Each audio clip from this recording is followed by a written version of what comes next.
News presentation.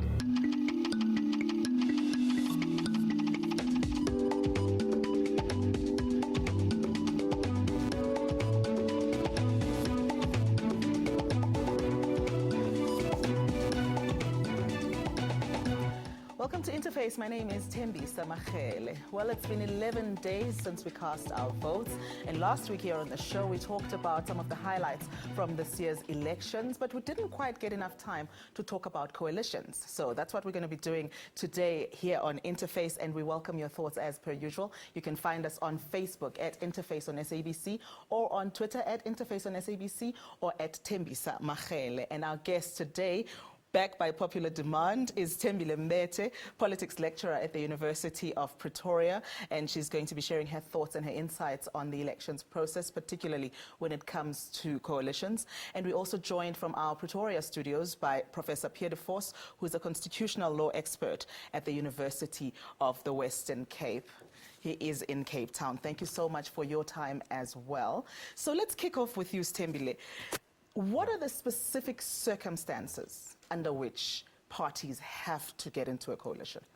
Well, there are no circumstances under which parties have to go into a coalition, but parties go into a coalition when no party is able to get over 50% of the seats in a particular council.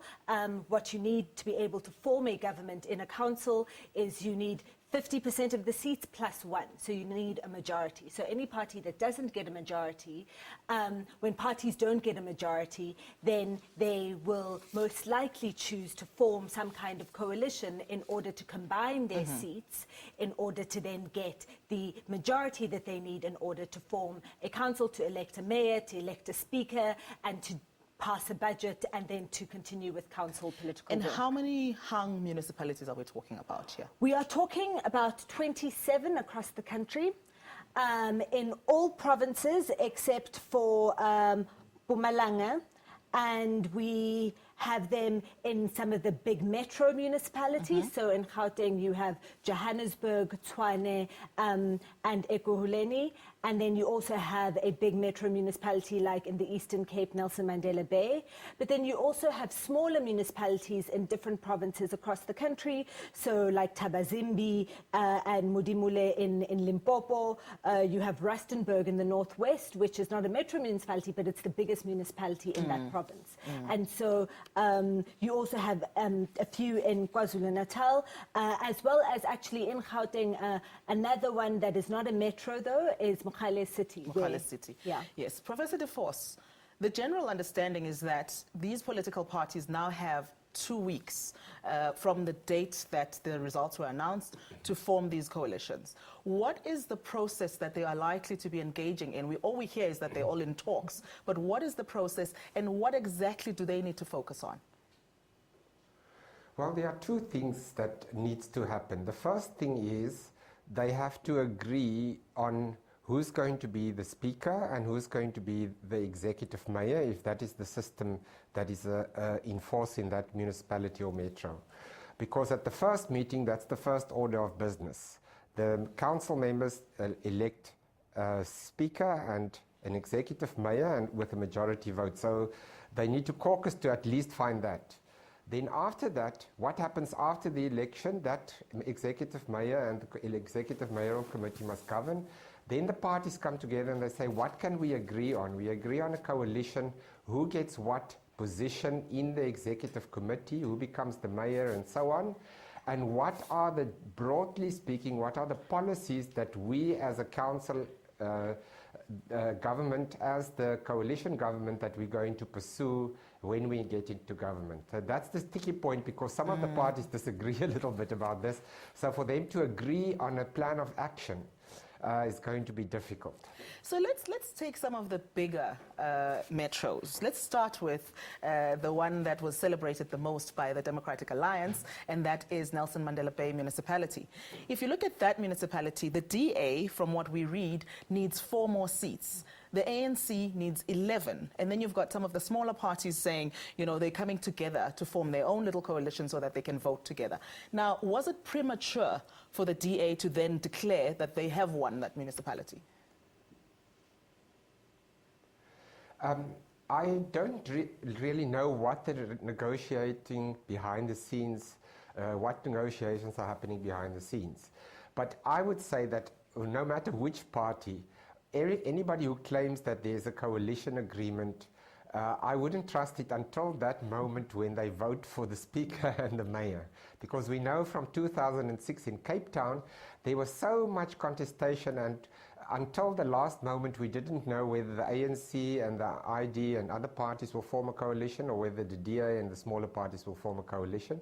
Because usually the smaller parties speak to both the big parties, so they will speak to both the DA and the ANC. So until there's an agreement that is actually put into practice through the vote at the council meeting, I will hold my horses until that comes. Okay. And for you, Semile, what are your thoughts on that one? I think the professor's standpoint is the safest to take. We've seen in the past week that there have been numerous discussions, as you've said, that the smaller parties were speaking amongst themselves. So the leader of the UDM, Bantu Holomisa, released this statement about the discussions that they had had. And then today you see in all the media being reported that the smaller parties have said to the DA that they won't be ready to take a final standpoint until they know what comes out of the ANC-NEC meeting about coalitions, and that meeting ends today, so we should have some sort of statement either later this evening or tomorrow. And so this, you know, what the professor is saying is a really important point, that until they are all there in a room actually voting, you actually can't trust what any of them are saying. So how does the DA then come out and say, we've already got this metro, when they are still 4 seats short? I think that part of what spurred the DA to declare a win in Tshwane was that they in Nelson Mandela Bay was that they've won so many more seats than the ANC, that their margin, the number of parties that they have to convince in order to get, they need 4 more seats, it's small. Okay. And so they could do that with relative ease, with greater ease that the ANC will find it to convince a greater number of parties to join with them. But the other thing is that they will have already had conversations and talks with different parties in the campaign period. And so, so when they're making that kind of declaration, I think they've got some level of confidence that they will be able to get through. We've got to take a short break, but Prof, if you look at Tshwane, you have already said that, you know, the ANC could still take Tshwane. Under what circumstances would that happen?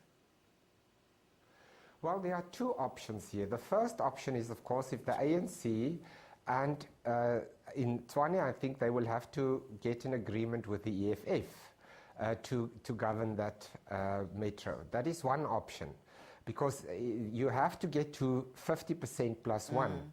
And if you can only get there if you get the EFF on your side. But Prof, just on that point then, just before you get to the next option, the EFF is on record as saying they're getting into no coalitions with the ANC. So that option is off the table. Yes.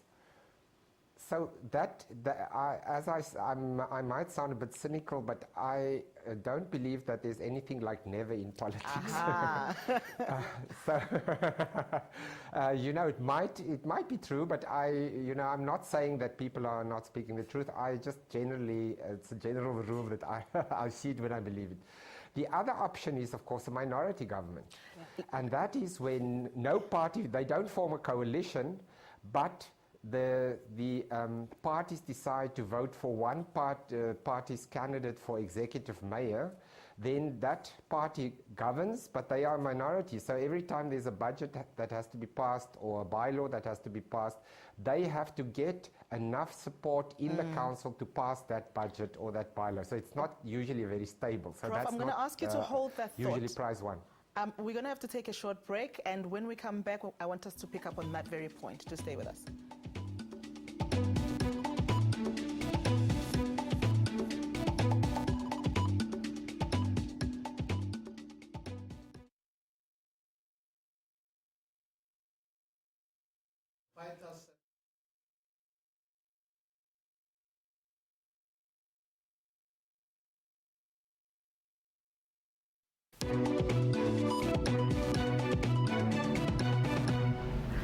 Welcome back. This is Interface. We're talking about coalitions. Of course, the election's still top of mind at this time. And like Ustembile just reminded me, there is that talk that says in politics, there are no permanent friends and no permanent enemies. And like Professor DeForce also said, you can never say never. You know, don't rule out any possibility. So let's look at what is likely to happen. Of course, we're all speculating at the moment. Nobody knows what the outcomes of the locked discussions is going to be, but we will watch it very closely. We've spoken about Nelson Mandela Bay Municipality. We've spoken a little bit about Tshwane. And the point that you were making, Prof, before the break is that there might be a minority government that is formed, and you were taking us through some of the steps of that. What happens when they can't even form that minority government?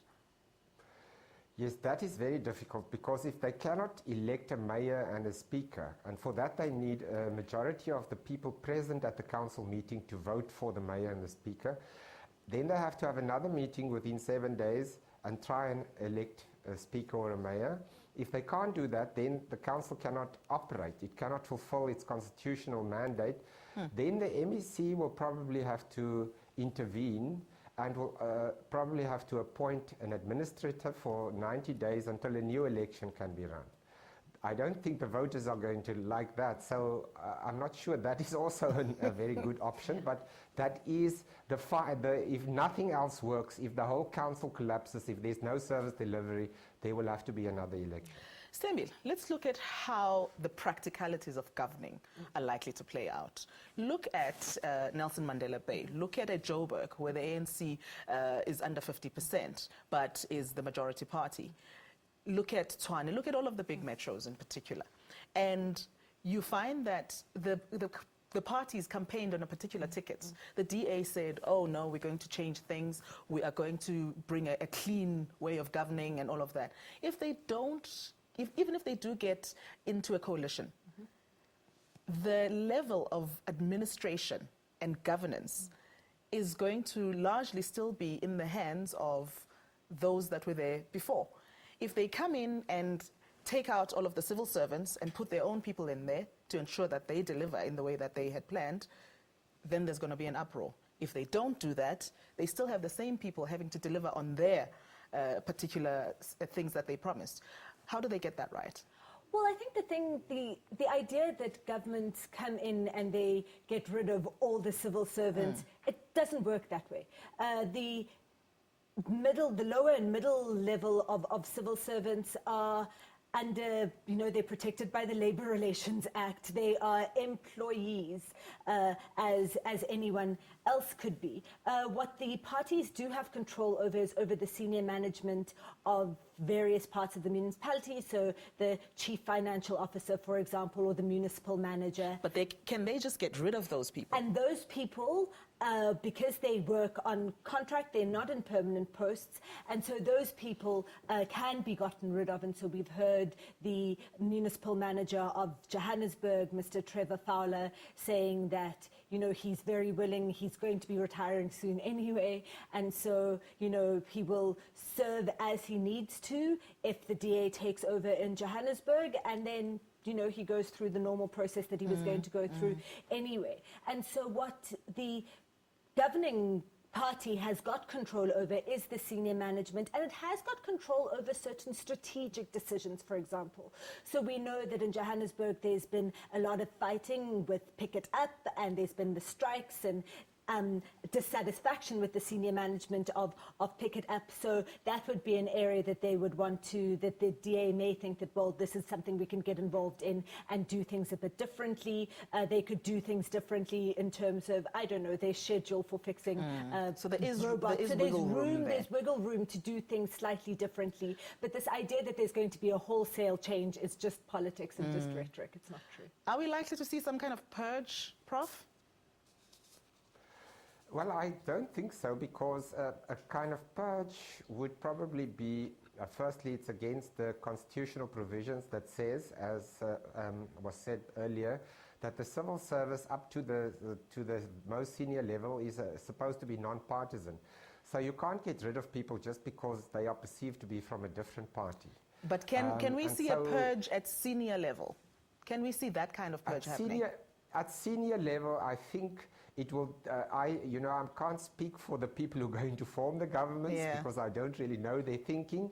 But I would think that it will only be in exceptional circumstances that you would want to purge somebody, because that person has institutional memory. So unless the person really is incompetent or is not working together with the new administration, there would not be any reason to purge that person. Okay. Of course, if the person refuses to do the job, then it's another question. Prof, your thoughts on this next thing, the demands of the political parties in these coalition talks. You've got, for example, the EFF saying they're not budging on the land question. Expropriation of land without compensation. The DA has said they cannot get down with that. Excuse my lingo. But they have now the scenario where they would have to discuss that. You've got the PAC in Ekurhuleni saying, we can talk to the ANC and we're happy to go into a coalition, but we've got 100 political prisoners that we would like to see released. How do those tricky situations get resolved? Well, that's the million-dollar question, because there's a technical answer, and the technical answer is that, of course, people forget that local government only has power to deal with local issues. So the local government cannot deal with national questions, like the land question. They cannot change the constitution and so forth. So in that sense, the municipality won't have that power. But of course, if you're negotiating with the governing party, they have a majority in parliament. So theoretically, there could be a trade-off, and you could say, well, we will go into the coalition with you if you do that for us at the national level.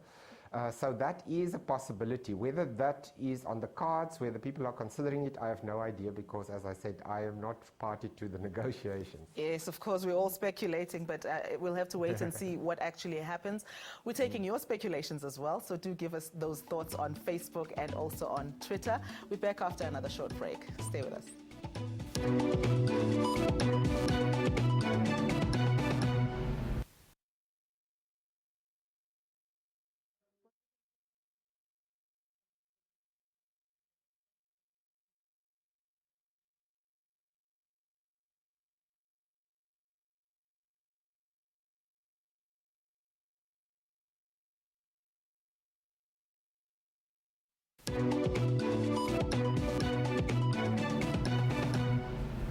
Our guest tonight on Interface, Thembile Mbete, is from the University of Pretoria. She is a politics lecturer there, and also from Cape Town, a constitutional law expert, Professor Pierre de Vos from UCT, also joins us to talk to us about the coalitions and what's likely to happen. And also we're taking your thoughts on Facebook and on Twitter.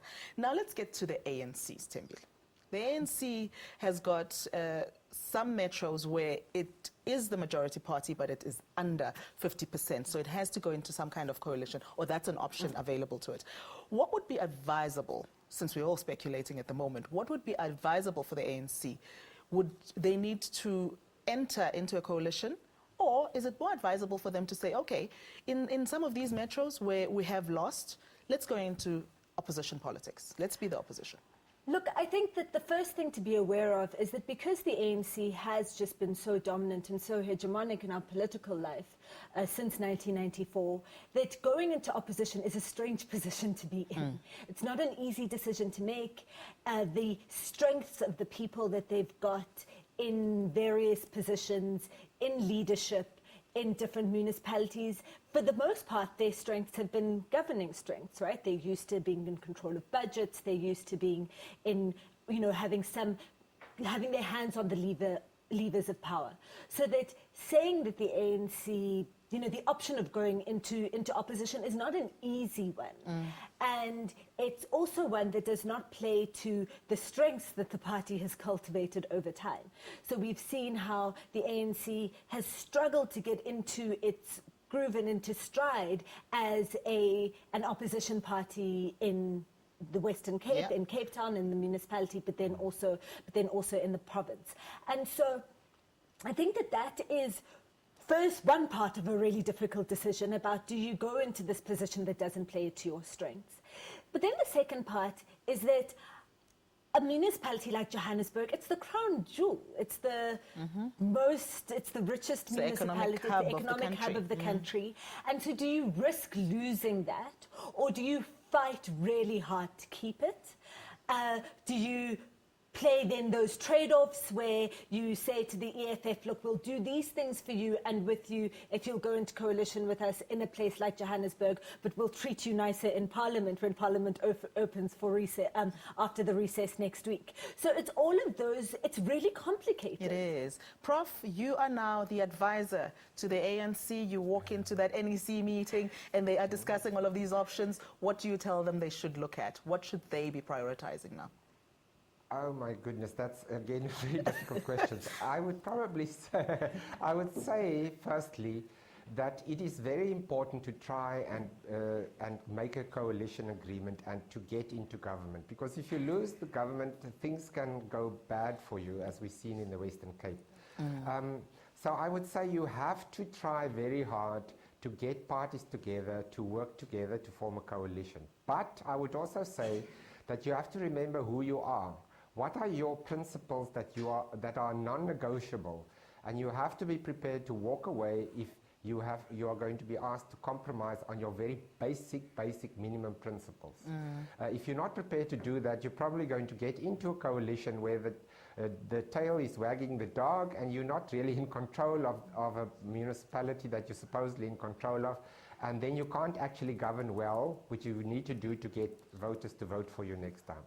So let's talk about some of the smaller parties. I mean, they've emerged quite powerful in these elections, unexpectedly so for many of us who didn't know anything about the Karoo Democratic Force or the African Independent Congress or any of those parties. What has made them so particularly powerful in these elections, Prof?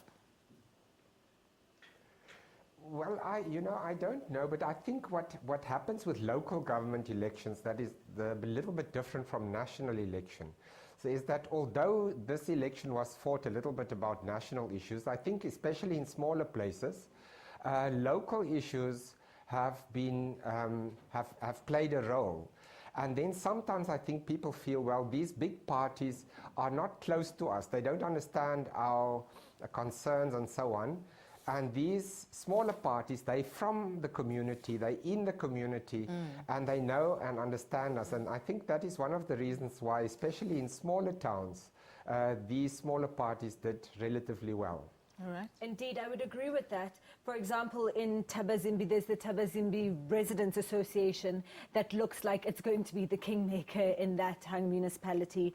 Or in Rustenburg, there's the Forum for Service Delivery, which came from a group of disgruntled ANC councillors who were unhappy with the decision with how the lists were made of ward councillors. And so, it'll be interesting to see if they decide to merge with to go back to the ANC and to go in coalition, or whether they decide to stick it out. So I think that the importance of local issues, of local conflicts plays a much bigger role at local government level than it would do at national. So now the time is ticking, the clock is ticking, and they don't have much time for them to make these decisions on the coalitions. The DA has come out to say, oh, we've gotten over the principal debates. Now we're talking about more administrative issues. But in truth, can these political parties that have very stark and different ideologies actually really agree on anything that can lead them to form proper coalitions that can be for the benefit of the citizens? Well, you see, and this is the perspective that the DA has said that, local government governance is not about the big issues. It's about keeping the lights on. It's about water. It's about sanitation. It's about cleaning the roads, fixing potholes.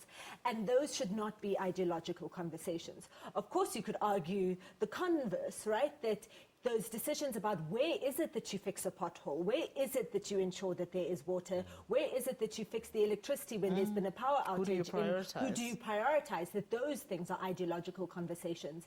And I think that the extent to which parties are willing to accept that local government is just practical and just administrative will really determine how much the ideological conversations come into play and how much of that level of disagreement there is. We all hope, of course, as voters, that they think of us first, We hope, but we have to leave it there. We've run out of time. Thank you so much to my guests. Prof, thank you so much for joining us on the show, and also Stembile, thank you for your time.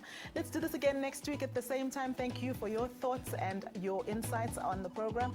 Join us again on Interface next week at the same time. Good night.